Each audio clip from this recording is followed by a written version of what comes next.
Check 1, 2, and 3. All right. Looks like we are live. Looks like we are live and ready to go. Welcome to Royal We Life Chat Monday night.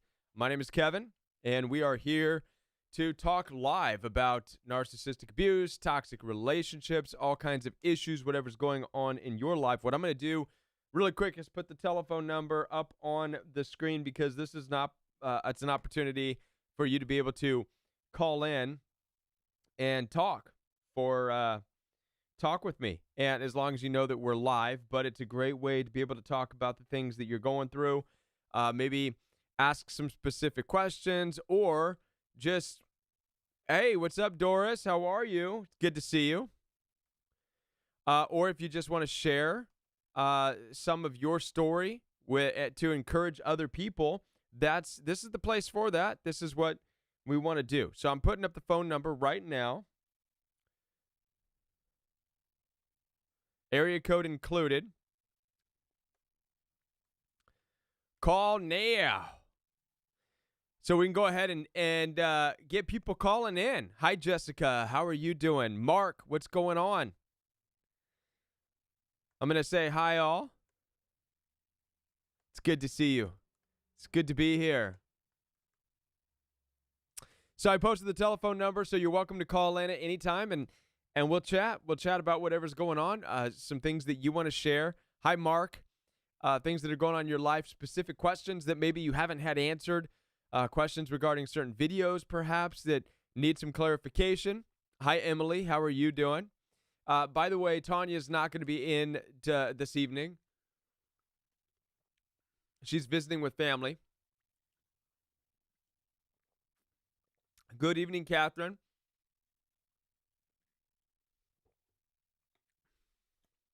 It is very good to be here. Very good to see you all here. It's been a while. Yeah, Jessica. It has been a while.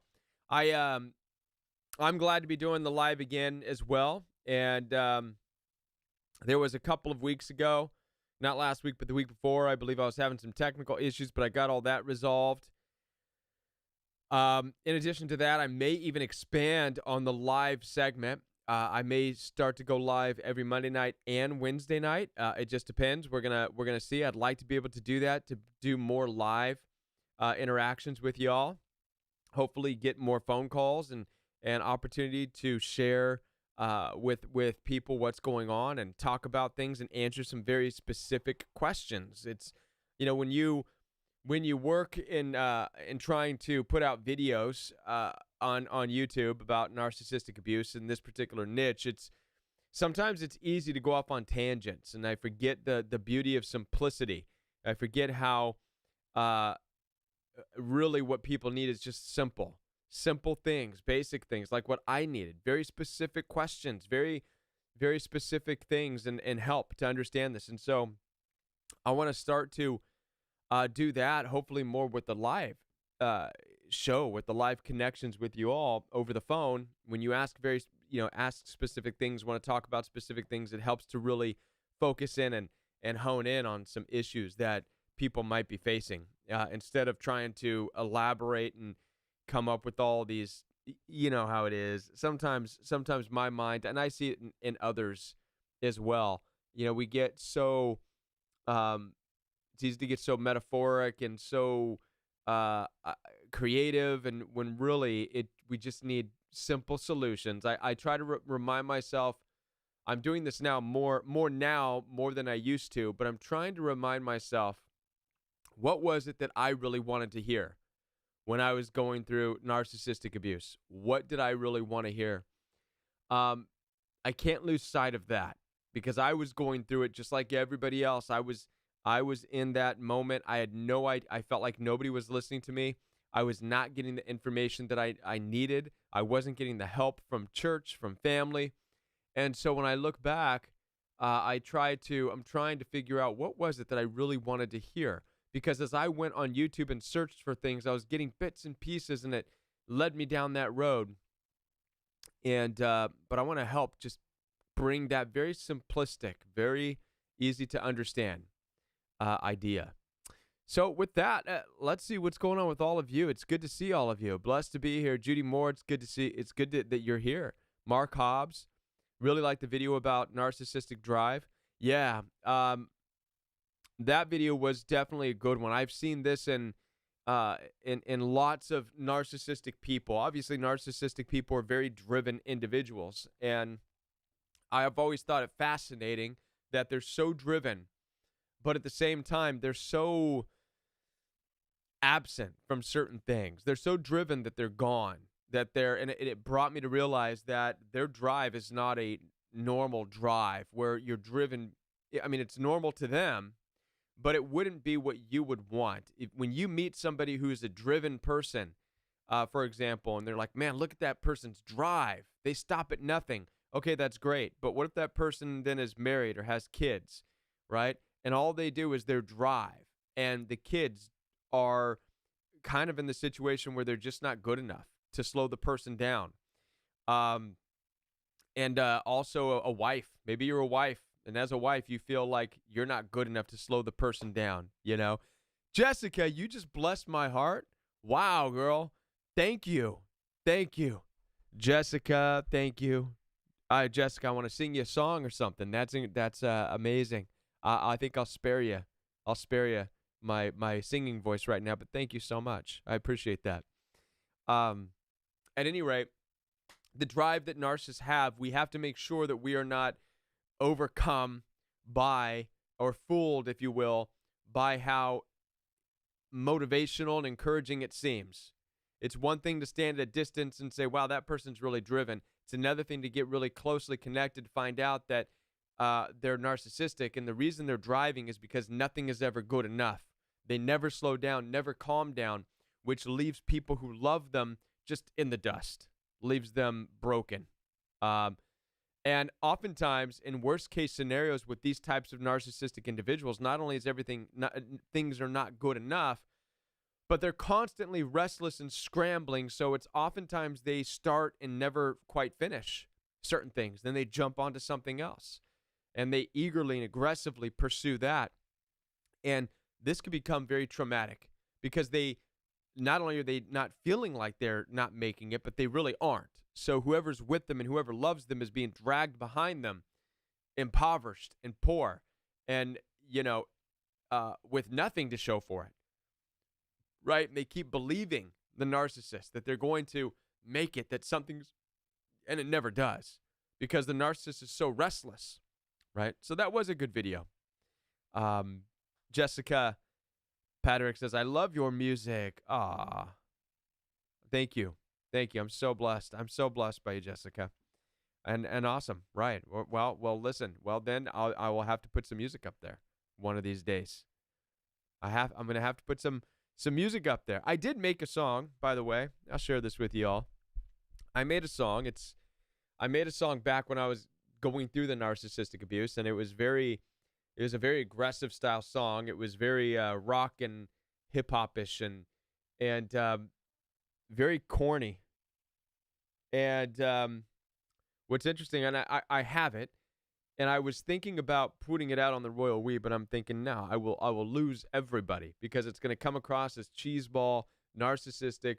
Who is this guy trying to make music and sing songs like that? That is ridiculous. It would have to be a real joke. So maybe what I might do is release it, but what I'll do is I'll release it on the live just for you all, just for the live crew, because you're here and you'll know that I'm not doing it because I'm trying to be a singer or a professional music star or anything like that. It's just something that was in my heart. One of the things I like to help people to do through healing from narcissistic abuse is just take steps, do things that interest you, do things that are fun again, push yourself to be creative, whatever the case may be. And that's really where I was at that time in my life. It was probably about 7 years ago. I made the song 7 years ago, never put it out for anybody. I made a lot of songs, to be honest with you. How many of you know I played bass? For a long time, I played bass primarily in church on worship teams in California. And but through that, I went on this. When I was going through narcissistic abuse, I stopped going to church. I kind of went headfirst into just trying to bury myself in creativity.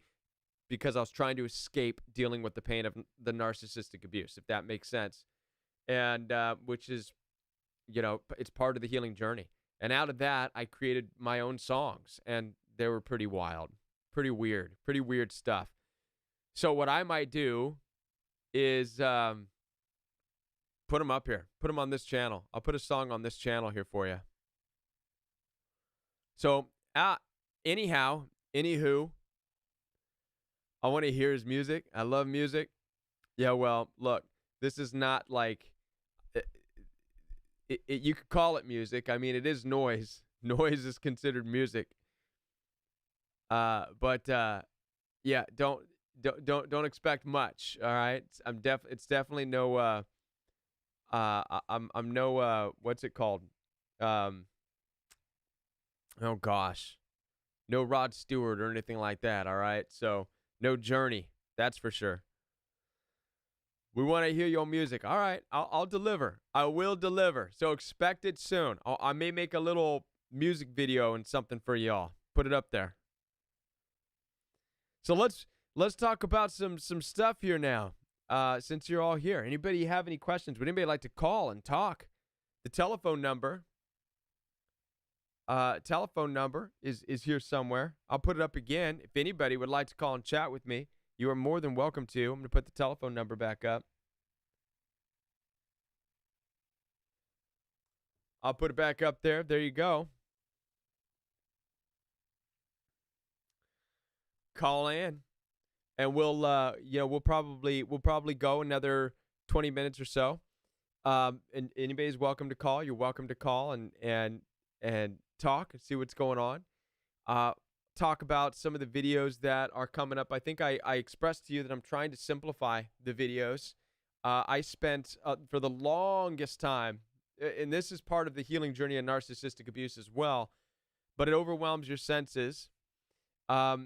It kind of it takes you into a deep end, not quite conspiracy thinking, but yeah, absolutely conspiracy thinking, because the whole world shifts, it changes. You don't look at people the same way anymore. And so when you're talking from that place, it's easy to get over elaborate, over deep, and if you go back and watch my videos from the past, you'll see a lot of that stuff. I got real kind of creatively weird in some of those videos. To me at the time, it made sense. But as I look back now, I'm like, man, just simple stuff. People just need help. They don't need to know that deep stuff necessarily.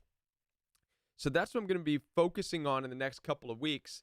I just want to go back to some basics on some of the videos. I want to just be as specific as I can in answering some specific questions. So, and let's see, I think I saw some questions up here. Mark says, how do you address no contact with your kids? And I take it this means, how do you share with your kids that you're going no contact with either a spouse or with certain family members?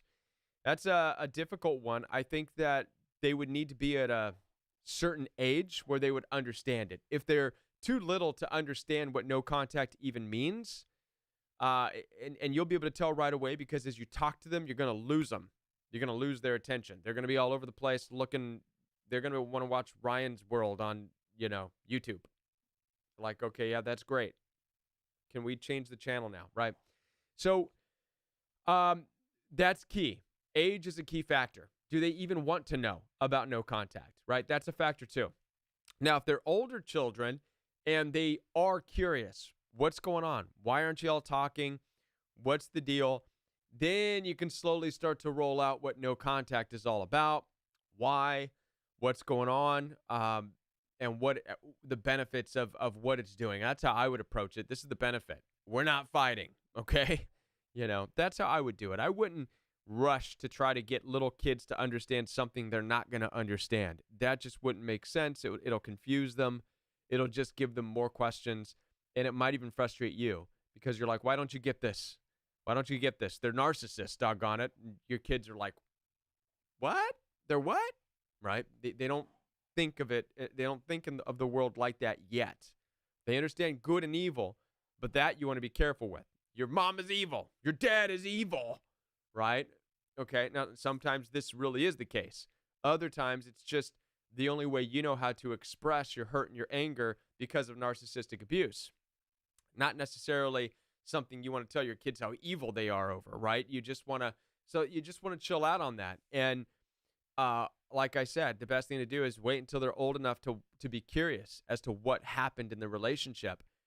This way, when you approach it in this way, it might even be helpful as a guiding tool for them in their own relationships, right? To understand what no contact is, what leads up to it, how it goes down, what narcissism is, on and on and on. Hope that answers that question, Mark. That's my take on that. Catherine D says, how do you stop the ruminations of abuse from narcissists? Been in no contact for 2 years. My mind doesn't stop. Yeah, so Catherine, I just put out a video not long ago. Put out a video where I was on a lake. In fact, I think it was the last video before today's, or 2 days ago. And the video is about moving far away from narcissists, right? What's it really like to move far away from narcissists? Does it make you better? And one of the first things I address in that video is that moving far away, you can move states away. You can move another planet away from a narcissistically abusive person. And what you're going to find out, and this is the truth for me as well, is that once you feel safe, like distance-wise from the narcissist, it's like all of a sudden your body and your mind just takes a crap on you. And it dumps out all of the anger and the hurt and the frustration. And it's like it's almost as bad, if not worse, than dealing with the abuse. Okay? I'm going to say this again because it's bold to say this, but I believe it's honest. When you break free and go no contact from an abusive relationship where you're experiencing trauma, narcissistic abuse, when your body finally feels safe, it's actually going to go into a different battle that is just as bad or worse than being with the narcissist, okay? And I don't understand the biology behind this, why it is this way, but it makes sense when you look at it this way. And I tried my best in that video, and I encourage you watch that video when you get a chance. It makes sense to me to think of it this way. When you're in an abusive, toxic relationship and you're actually fighting, you're in fight or flight, and whether you know it or not, when you're with narcissist, your body's in fight or flight, right? The tense feeling, the feeling of walking on eggshells, not knowing what to say, saying weird things randomly, even trying to calm yourself down, even praying going into the situation, even cracking jokes with them. Make no mistake about it, your body is in a sense of fight or flight, okay? And it's important to understand this because when you're in fight or flight, you're not really even aware of all the damage you're taking in because of the narcissist. You're not fully absorbing, you're not fully receiving the verbal punches, the abuse, the trauma, because your body's in fight or flight, okay? I would say it's the same as if, like people in the military, if they're actually in a gun battle, in some kind of a battlefield, right? They may be hit with bullets and not even know it, okay? As long as it hasn't killed them yet, they're still firing. Maybe they realize they've been hit, but they don't know how damaging it was. They don't know what organ's been compromised. They don't know. And they're not going to know until they get off the field because their body has them in an adrenaline rush. They're in fight or flight. They may feel it sting, but not that much, right? Our bodies are kind of weird and amazing in that way. Same thing happens in abusive relationships. And so when you finally get away, like a soldier getting off the battlefield and in the hospital, well, guess what? He's no longer in battle, but in the hospital, he's going to start feeling the pain of all those hits, right? And he's going to require the medicine, if you will, the drugs to soothe that pain. And that pain is almost unbearable. That pain is more painful in a way than it was when they were on the battlefield shooting and his body was filled with fight or flight, with adrenaline. So I say that because when you're in a narcissistically abusive relationship, and I know this is long-winded explanation here for you, but when you're in the abusive relationship, you're in it, you're fighting. when you finally get out of it, 2 years no contact, 3 years no contact, you feel safe, like you don't have, they're no longer a threat. You don't feel like you're going to have to see them. Your body's still reacting to the trauma. Your body's just now discovering all the areas you were hit, right? And you're feeling it. And it hurts. And this is where you have to come face to face with that pain. And that pain is excruciating. It's painful. A lot of people think, well, I'm going to leave the narcissist and partay. And it makes me, I get what they're doing. I mean, I see other YouTubers sometimes and they'll post things like little memes, you know. Me, when I see the narcissist, when I find out the narcissist has moved on and their meme is them dancing. You know, that little TikTok thing, right? And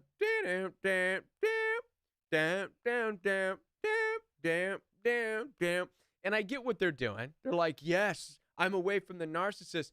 But I'm here to tell you that that's not what it feels like when you leave a narcissist. I'm just going to be honest with you. You're not going to be, I mean, you're going to want to. You're going to want to. You're going to want to run and shout and high five and woo. But then the reality is going to set in. You're going to be sitting on your couch at home and you're going to be ruminating and you're going to be stuck in your head and you're going to be feeling this pain. All the things that were said to you, the things that were spoken over you, all of the insults, the jabs, the digs, the demeaning, the devaluing comments, the fact that you gave your body, the fact that you gave what's most precious to you. You gave your time, you gave your energy, and it ended up being a complete waste. The fact that you went broke, the fact that you were compared and cheated on, right? This stuff's no joke. And you're gonna want to be like, yeah, my ex-narc is away. But really, you're going to be sitting down and you're just going to be crushed mentally and emotionally. And this pain can last a long time. Can last a long time. Some illnesses, some things take a long time to heal. You know, the emotional, mental turmoil that you go through, it could take years before your body calms down. You may experience anxiety attacks. And you're thinking, that's weird. I didn't have anxiety when I was in the abusive relationship, right? And again, your body wouldn't allow you to have anxiety attacks that much because you're in fight or flight. I think the body's good at making sure, okay, one thing at a time here. Here, fight or flight, because your life is at stake. Here, all right, we're not in fight or flight anymore, but here's your anxiety attack. What the hell did you go through? That's kind of how your body does it, right? Your body starts to punish you, wants to slap you around. What did you do to me? Why were you with that person? What were you hanging out with those people for? Why didn't you get it early on? And you're just going to be slammed with all this stuff, right? So these are important concepts. I know it was a long-winded way of answering your question. How long does the ruminating thoughts last? Why don't they go away? I probably didn't even really answer you. I just gave you a long story, a bunch of mumbo-jumbo there. So what I'm going to do is answer you real simply, like I'm trying to learn how to do. The answer is you're going to be in pain for a long time when you get away from narcissists, when you go no contact. Expect to feel the pain. Deal with it. Roll with it. It's your body healing. Healing is a painful process. It's not going to feel better when you leave a narcissist. Not for a long time. Not until your body heals. Not until your mind heals. Not until you piece things back together. Not until you stitch yourself up. All the open, the metaphoric open gashes in your heart, right? These things need to be sewn up. It takes a long time to do that. Give yourself patience. Give yourself time. Hope that makes sense. Let's see what else we got here. Let's see. Trying to co-parent. Yeah. The inside of my body felt. Serena says the inside of my body felt like my insides were being cooked inside a microwave with all my atoms going berserk. Yeah. Yep. Yeah. Catherine, good. I'm glad you were able to get something out of that. I really am, because like I said, I know it was a lot of explaining. Basically, and all I was trying to explain was you're going to be hurt for a long time. Expect it. Also, what's going to happen. This is weird too, is that your body, from the experience, will manifest different. You may come across different illnesses. I never would have thought about this, but stress takes its toll on the body. And the more you endure narcissistic abuse, when you get out, when you're in your healing journey, you may start to see weird things. You may start to develop different types of what are called chronic illnesses, inflammation. Um, this can come in the form of arthritis.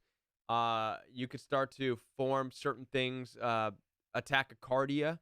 You could get different types of rashes. Your skin can start to change its appearance on you because of different levels of histamines and things like that throughout your body. And why do these things start to happen? Well, again, it goes back to being in constant fight or flight, the constant stress that your body's not made to do, not on a day-to-day basis, not over that long period of time. And so when you're finally out, your body's chemicals are all out of whack, basically. Your biology is bonkers. It really is. Like my friend here just said, she felt like her insides were being cooked in a microwave. Yeah, well, there's something to that, right? Your biochemistry is just toast. And so you may form some chronic illnesses. Don't freak out about it, right? Take care of yourself, eat healthy, be kind to yourself. A lot of people run in these situations, they run straight to the medicine doctor and get, medicated for depression and this and that. And while I understand that you've got to do what you got to do if you can't function, I would caution against this, because most of these chronic illnesses that you can come across, most of them are beatable on your own. Things like depression, even things like mild arthritis, right? Inflammation. These aren't things you really need to go and necessarily trust your whole heart and very being into science and medicine. Okay, this is just your body becoming inflamed because of something not being right biochemically. If you allow your body to go through that, the body wants to go back into homeostasis on its own. And I'm speaking from experience, okay? I'm not making this shit up, because I actually did experience flare-ups and weird things started happening in my body once I moved 5 states away to the Midwest and gotten away from the narcissistic abuse. No joke. I noticed some things about me, and it could just be, I don't know, turning 40 years old, whatever. Maybe that plays a role too. But things change. Not that much, but still just notice different inflammation, stuff like that. And I'm like, that's weird. Never had that before in my life. And I'm the type, I kind of stay away unless I absolutely have to. I stay away from doctors because I know that they've got a medication they can prescribe. I know this, but I don't necessarily want that. So I just paid attention to my diet, what I was eating, and my exercise routine, stuff like that. And I allowed my body over time to manage this, and it does. And that's why I'm telling you this, is that your body wants to find homeostasis. So when it manifests, it's pain and it's agony, stress-related or whatever, environmental-related, give it time. You know your body. You know what you need to do, but give yourself patience, give yourself time. Your body wants to naturally go back to homeostasis. It's trying to figure things out. I've experienced some of these things. I know that a lot of people have. And for me, like I said, just changing my diet, learning how to calm myself down, that got rid of the anxiety attacks. I used to have anxiety, right? So learning how to breathe when I was having a panic attack, this type of stuff. Your body wants to naturally fix itself, but you have to be okay with just knowing that your body's going to go berserko on you when you first go no contact. And what's weird about it, not just go no contact, but when you finally feel safe, that's when your body's going to go berserko on you. And it's not going to make any sense, but you're going to have to let it do its thing. So thank you, Team Awema. Wow. What's up with y'all? Y'all get paid tonight or something? I'm getting cash thrown at me. Woo! Yeah. I'll take it. That's awesome. Thank you. What a blessing. What a blessing. Thank you, Tima. Appreciate you so much. Glad you're here. Glad you are here. All right. Well, did I talk your ears off yet? Did I talk your ears off? I can talk for a long time. Nobody wants to call and talk to me tonight, apparently. That's okay.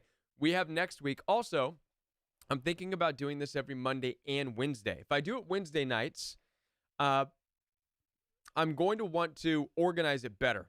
All right? Want to do things a little bit differently. Maybe have music intro, something, I don't know.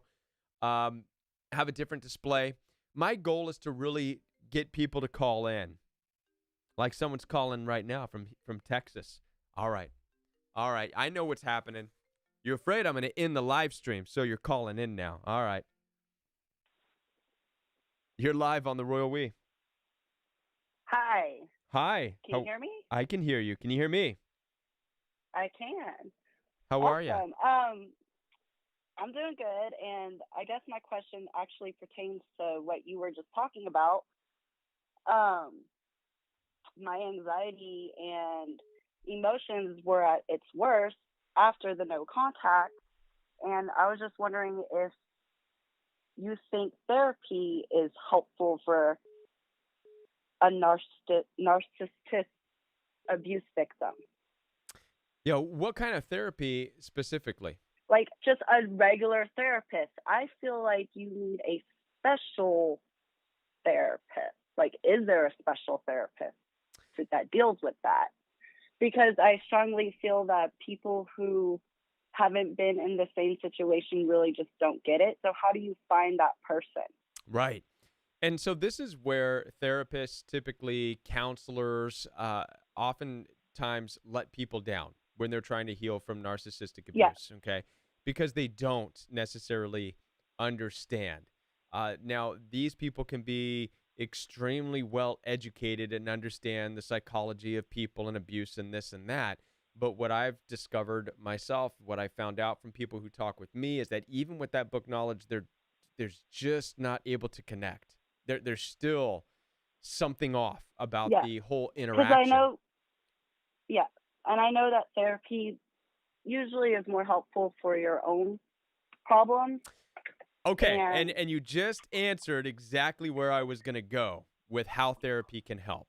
Okay, so what I'm going to do with you and with everybody listening is twist the reason you would go to therapy. And this is what it would look like. Therapy can work if you go for the reasons of trying to fix things about you. Okay, so what this would look like is going to a therapist every week and not saying the narcissist, which is what we typically want to do. What we want to do is we want to talk to somebody who's going to kind of align themselves with how we see the narcissist and the abusive nature and this and that. And what most therapists and psychologists are really there to do is to try to help you find a healing place in your own life. So what you'd want to do in order to get therapy to work for you is to get past the phase of the narcissist is evil and the narcissist and they're abusive, and instead go to a therapist and be able to break down and say, this is where I'm at. My heart is broken. My body hurts. My mind hurts. And I need help to get myself back to feeling better. Yeah. And I know I have my own problems, but that's not why I feel like I want to go to therapy, because a lot of my own problems is 20 years of damage from a narcissist. So. Right. But again, and it very well, I mean, obviously, right? Here's the deal. I believe that all of our damage is because of narcissists. I really do. And I think that we've never just had it expressed to us in this way, but ever since we are born and we come into this world and we're being raised and guided by parents who maybe are there or maybe aren't there, fathers who leave, moms who are alcoholics or whatever the case may be, dads who are abusive and hitting, and we witness this. We see horror. It's a horror show for a lot of us growing up. So we have experienced narcissistic abuse, and it damaged us. So I believe that at the root of everybody's trauma, right? The root of it, I would say, is the trauma of narcissistic abuse. It's the evil of this world. Okay. And that's my problem, the trauma. The I was trauma. 15 and forced and manipulated and brainwashed until I was 35 years old. So it's a lot of trauma. It's a And I was lot a of child, trauma. so That is a lot of trauma. Now, if you wanted to go to therapy though, and I get that, uh, naturally you're going to want to gravitate towards the trauma, which may be a part of the therapy and a helpful part of the therapy. But what it's really going to come back to, and you have to make sure you're ready for this, is just you and where are you at and what can you start yeah. doing and how are you feeling and addressing your feelings and grabbing onto your feelings. And so when you look at it in this way, does therapy help? It can. There are ways that you can do these things, though, without even paying a therapist. There's programs, and I was a big fan of Well, one. I've been listening to you, so you have been my therapy. Yeah, no, and that's great. Since That's I great. found you. So But I also understand. thank you for that. You're welcome, and thank you for calling in. I appreciate it. But there's also the need to be with people physically, and right now everything's screwy because of the pandemic, obviously, and so it really makes it difficult for people to come together. But when hopefully when things get better, back to normal somewhat, there's programs like one called Celebrate Recovery. Okay, and I've talked about this before, and what it is it's kind of like an AA. It's kind of like Al-Anon, if you will, but it's more general and it's Bible based, which I particularly am a fan of. And Celebrate Recovery, what it offers is an opportunity for you to come together with other people, and you break off into small groups, a small group of women in your case, and you just share for a certain period of time. Yeah. You go through that and you share, and it doesn't have to be about, you know, it doesn't have to be about alcohol or drugs or anything like that. It could be, I'm just brokenhearted. I endured this abuse, and the more you do it over time, if you're there for a few months, before you know it, you're getting everything out. You're turning over every rock inside of yourself, and you're doing it in front of people who are, to your surprise, gonna look at you and go, "Oh my gosh, that happened to you too. Thank you for sharing, because I had that situation myself." And then so you're gonna Well, you're gonna see other that connections. that's exactly how I was. I really thought I was alone, and me and my sister have joked about writing books for years. And one day I was like, let's just get on YouTube and get on there and not be silent anymore. Who cares if anybody watches? It's just a way for us to vent. And so I just looked it up on YouTube, and that's how I found you. So I Yeah. don't have to do that. But I just want to thank you for all the content, and Thank you. it's just great. Thank you. I feel like you really can relate to my situation at times, so I it's appreciate that. nice to know I'm not alone. Yeah. No, you're definitely not alone. So And so, yeah, I hope that answers your question. Therapy is good. Just have it in the right perspective. Therapy is for yourself, right? It's so that you can yeah, heal. And with that in mind, yeah, it could be a very good thing, very good tool. yeah. All right. Well, thank you. Thank you for calling in. I appreciate that. Uh-huh. Bye. Thank you. Bye. Yay, caller, caller. Yay, caller, caller. Yay, caller, caller. Does anybody else want to call in? You're more than welcome to. I just love phone calls. Listen, you want to know what the best part of what I get to do is? It's talking with people. I mean, don't get me wrong. I love making videos. Well, kind of. Making videos is I love it, but I mean, look, turn a camera on and try talking to it, and then you and I will talk, right? You'll get what I'm saying. It's just, I mean, it's a camera, and you have to, for 10 minutes. And with me, I do a straight shoot. I just turn the camera on and I start talking. And so for those 10 minutes that I'm talking or whatever, I'm pretending that it's a person. Very difficult to do, but I absolutely love when I actually get to talk with people on the phone. So when I take appointments with y'all, whether it's FaceTime, WhatsApp, telephone call, whatever it is, I just love it. I love that connection. I love being able to talk with you. That is the most amazing part. for me. Somebody tried to call a moment ago. Maybe I can call them. Let me see what happens real quick. Someone tried to call, and while I was on the phone, here we go. I'm going to call them from Los Angeles. Los Angeles. I don't really call people back typically. Hi, Kevin. Hi. You're live. Hi, how are you? Good. You're live on the Royal We. Did you? Hello, everyone. Okay. Good. Well, thank you for calling in. Yes. How yes, are you? I'm surprised. Well, I'm hanging in there. It's my ex told me this yesterday or today that it's a month that we haven't spoke Sunday, a month Sunday, and which was very shocking to me. Why would he care? Mm-hmm. But yeah, we're finally talking about our finances, and he wants to keep me on and just keep everything the same way and not divorce me, but he's going on with his life. I don't even know how to respond to that. Okay, so he doesn't want to divorce you, No, he doesn't want to divorce me, right, but he but wants to separate and he wants to end the relationship. yeah, Okay. yeah. That's I mean, difficult. That's difficult to process because how can you move on? You know? right, And so, I mean, that's basically what he's saying. And I think what he's doing, it sounds to me like what's going on is okay, listen, we don't need to divorce. I'm going to go live my life and do what I want to do. And let's just do it that way. Well, maybe he's okay with running around without being divorced and doing whatever, getting involved with other relationships. Maybe he's okay with that, but maybe you're not, right? Maybe no, that goes against some of your ethics and yours. And it almost feels like you're being pushed into having to be a certain way that you don't want to be.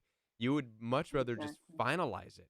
Why leave those exactly. strings connected? So if the reality is, if that's the relationship, if it's already over, if the marriage is abandoned, if he does not want anything else to do with the marriage, and it sounds like that may be the case, but I'm not sure.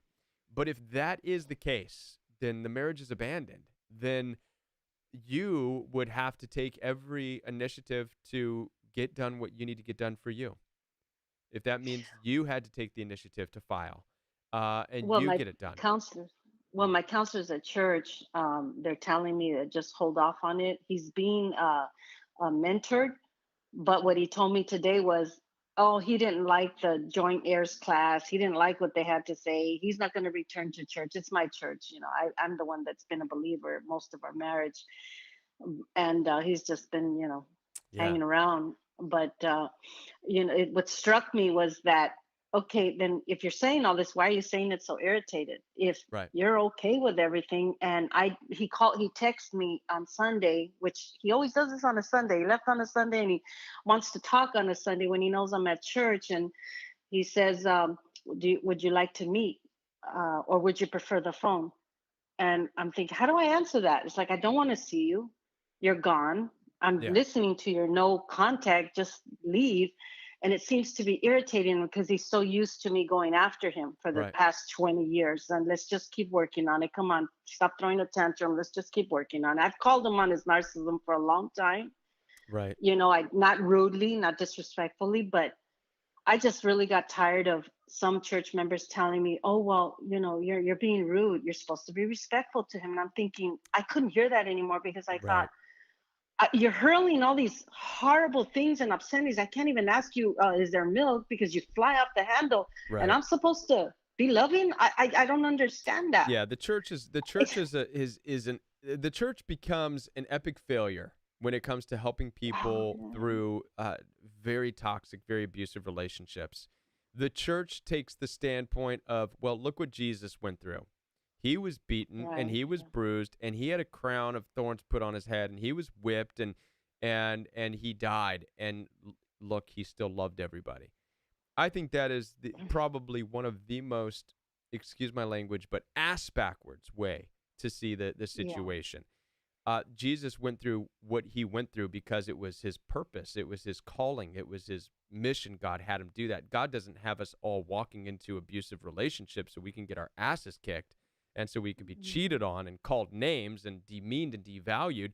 That's not our calling in life. And I went through this phase where I questioned that too because I was heavily involved in church I was on the worship teams at Yeah. church, and when I went through narcissistic abuse, the church let me down. Not only did they let me down, but I was led to feel ashamed because the response Yeah. was, if they're being that mean and bad, then you're not loving them enough, Kevin. Right. And I'm like, Oh are you gosh. kidding me? I tried the best I could to say, look, these people don't like my love. Like, the more I love Right. them, the more they want to string me up by my neck. Do you understand? I don't think you understand the severity of this.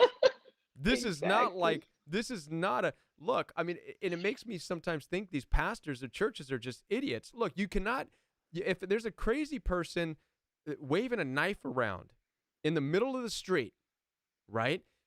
No one's going to Hmm. go up. I mean, listen, it would take a dummy to say, you know what, that person just Yeah. needs a hug. I'm going to go and Right. I'm going to hug that person and I'm going to show them some love. They just need love. What would Jesus do? Well, I'm going to go, just hug him, put my arms. Listen, that dude's going to get stabbed. That's all that's going to happen. And he's going to walk out of the situation stabbed, half dead, thinking, oh, I tried to love him. Yeah, you got stabbed, dummy, because love does not stop these things in this evil world we live in. It doesn't. No. And it can in certain situations, but if love was the answer, then we wouldn't need police officers. If love was the answer, Hmm. we wouldn't need prisons, right? You follow where I'm Hmm. going with this. So this idea Absolutely. and this mentality that love is the reason your marriage is failing. You're not loving your husband enough. It's absolute bonkers. It's And it asinine. and it's heartbreaking to hear these things. And so this is why my suggestion in this would be for this, if the for you would be this. One, stop listening to what the church is saying. If Hmm. your marriage has been abandoned and you don't even know at this point in time if he is in other relationships with other women or not, Right. right? But Hmm. chances are if he's abandoned the marriage, then chances are that there's a likelihood that that's going on. Hmm. Absolutely. With this type of marriage bed defilement, it's done, right? It's very difficult to ever bridge that gap, you know. But with the marriage being abandoned, that's what it sounds like. He's saying, I don't want to be a part of this. I'm done. I'm out. Okay. You are now responsible to make sure that you are doing things in your life since you've been abandoned as a woman. Hmm. You have to do Hmm. things now in your life that are going to make you at most peace with yourself and with God. Meaning, Right. how can you be at peace running and trying to figure out if you can have another relationship or what you should be doing while you're still married to a person who's no longer in the marriage? You know what I mean? And now Right. that's going to cause you a lot of unpeace. And so you need to be able to justifiably take account for your own life and what the rest of your life is going to look like, since the one who was supposed to be the leader of your life has jumped ship. Absolutely. He's bailed. He's left you alone, Yep. right? Yeah. Then he calls me and tells me, "Well, did you check the car? No, hello, none. Did you check the car? Did the bills come? We had just moved in this place, and he was gone 2 months. He couldn't handle it, and he makes good money. And I'm thinking, what do I do at that point? I don't make what he makes, Yeah. but I just have to. I love the part where you just say, "Go no contact." He knows that I'm naturally like that anyway. It's like everything that you're saying, what I'm learning on your channel, it was everything that I called him on throughout our marriage. But I don't know, for some reason, hearing you, it just my brain just suddenly just wow. Someone explains it and puts it in such complete understanding order that I couldn't hear my church members tell me anymore. That was it. I had it. I'm like, I'm done with you guys telling me I'm not doing enough, because the more I do what you're asking me to do, he's getting worse. Yeah. And that's what it's you know? that's what'll happen when you follow the church's advice. That modern, when I say church, I want to typically I understand. talking about modern Western Christianity, which is, you know, the cash grabbing empire of rock and roll Hillsong, right? So these types of church models, Right. yeah, they're really going to leave you out to dry when it comes to dealing with narcissist and abusive relationships, because they have, there's nothing, they're invested in keeping people together because that is what keeps them. The money. That's right. That's what keeps the money coming in. They benefit nothing from telling you to separate from people. That's why, I mean, it's the opposite. They're going to be telling you, you know what? Grab your husband, call him up, bring him into church. Why? Because they care about you too? No, because it equals more bodies coming in. And this is the danger Exactly. of that, It's the danger of that mentality. It's the whole kumbaya. We can all get along. One of the things, and I'm going to say this, and Yeah. this is pretty bold, but God is a very divisive God. God is not a God of unifying everything and everybody. Abs- God is a Absolutely. God has created division since day one, right? Ever since it, the first the first thing we see God speak into existence is let there be light. He spoke it into Oh, darkness. I love when you say that. Yes. Darkness existed, and God said, let there be light, and he spoke out light, but it wasn't like a physical light that we're talking about because the sun wasn't made yet. It's a different type of light. So something metaphoric is happening here, and God's saying, let there be light. And then he gave it a quality. He said, the light is good, right? He saw the light that it was good, as opposed to the darkness that was there before it. It wasn't good, right? So now you have Right. two opposing things, light that is good, darkness that is nothing. And he didn't get rid of either one of them. He didn't get rid of the darkness. It specifically says he divided them. And the light he called day, the darkness he called night. He gave them names. So what we see from the very get-go is that God is about division. You are this, you right here, you right here. And it almost Mhm. it's beyond me why most modern churches, and I get it, they believe that Jesus came and changed all that. I don't believe Jesus changed that. Jesus didn't undo what God did. Jesus fulfilled what God did, but there's still the Yeah. divide, right? There's still separation. There's still good, and there's still evil. We're not all the same. And that's one of the things that I believe the church has really kind of let us down with is this idea that we're all the same. Whether you have killed people or you're killing people now, if you accept Jesus, you're one of us. That is I not at believe all. that. That is not at all what Jesus said. Not at all. You know. I totally understand when you put it that way. The scripture, I read it differently now. And I've been a Christian most of my life, 20 some. I mean, excuse me. I'm 50, I'm almost 60, and 13 years old. And of course, you go through your life, but just when you explain the scriptures, it's like, wow, it's so new to me now. And of course, it makes absolute sense. Right. And it because I put my life's moments of all this in it, and I'm like, well, of course, that's exactly what it is. He's not a believer. He's never going to understand when you feel that conviction, nothing, because he doesn't care. He's a sinner. He's doing exactly what he's supposed to do Right. because he's of the dark. And Yeah. I get it. And if you But allow, and in your situation, if you allow the all the shots to be called by that, then you're going to be led around by the darkness, right? So yes, I am. that's why some of the things you're going to have to make some very personal decisions, um, Yeah. prayerfully. That would be my Yes. suggestion. Prayerfully make these Thank personal you. decisions, and and really, if you're gonna, and I wouldn't say totally turn your back and dismiss the church, but No. be very careful with who you're talking with and how you express what you're going through.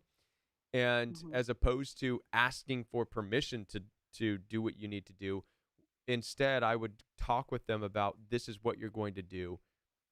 Is there any way they might be able to offer a form of some support, mental, emotional support, counseling, because this is the decision. This is what's going to happen. That way you're not leaving it up to them, right? You're not saying, what do you think Right. I should do? And then, because obviously, like we just shared, they're going to say, well, just bring them into church. We'll fix y'all, right? And that's not the case. Exactly. So you're going to have to approach these people saying, this is what's going on. And I just need some comfort. I need some peace. And they should be able to offer that, very much so. Number one, I felt peace when he left. I knew he was going to leave. He's always had it over my head. But when I got home, it was the fear of always him holding it over my head. But when I got home, I didn't bother calling him. I felt such peace, and Yeah. it just kept growing day after day. Yep. But you're right. Now I see all of it in the church. We have to be selective who we let Yes. in our lives. Even in the Just church. because they're going to church, yeah, doesn't mean that, Absolutely. Absolutely. Well, So listen. thank you. Praise God for that. Thank you so You're much. welcome. Thank you for calling in. I appreciate your Yes, you're call, very and welcome. Yes. hopefully we'll hear back from you. Yes, Alrighty. absolutely. God bless you all. Take care. Bye Bye. bye. All right, that was an amazing call. Thank you so much. I greatly appreciate your calls. And wow, who else is throwing cash my way? I have to say a thank you for Lori. Lori, I'm just being showered with love tonight. Thank you so much. I appreciate Lori, everybody who's contributed tonight. Thank you so much. You are incredible. Thank you for showering with me. Showering me. That did not sound right. Thank you for showering me with love and with your with graciousness and with your support, and it's amazing. So I appreciate you. I'm gonna go ahead and I'm gonna cut it quick because my computer's about to die. So I did not bring my plug to plug it in, but thank you all for being here tonight. I may be here Wednesday night at the same time, 9:00 p.m. Central Standard Time. So if you're down for 2 nights a week of doing this, meet me here Wednesday night. All right. I'm going to do my best to let people know that we're taking phone calls. Same deal, phone calls, all that type of jazz, and love to be a part of it. Thank you, Shantae. Ooh, Shantae's throwing some up right at the last minute. I was just about to hit end, and you're making it difficult for me to leave, Shantae. You're making it hard to say goodbye. But I need to say goodbye. My computer's going to crash out. Thank you so much, Shantae. I appreciate you. I appreciate all of you so much. So have a great week. Blessings, everybody. There'll be videos uploaded throughout the week, so watch out for those. And I will see you perhaps Wednesday night, 9:00 p.m. Central Standard Time. If not, if I don't see you there, definitely next Monday night, 9:00 p.m. Central Standard Time. And if you're not yet following me on Royal We Fellowship, which is Saturday morning, jump on that Saturday morning at 9 a.m. Central Standard Time. That's the Royal We Fellowship channel where we're in the Bible, learning some really deep stuff. Have a great night, everybody, and have a great rest of the week. Bye-bye.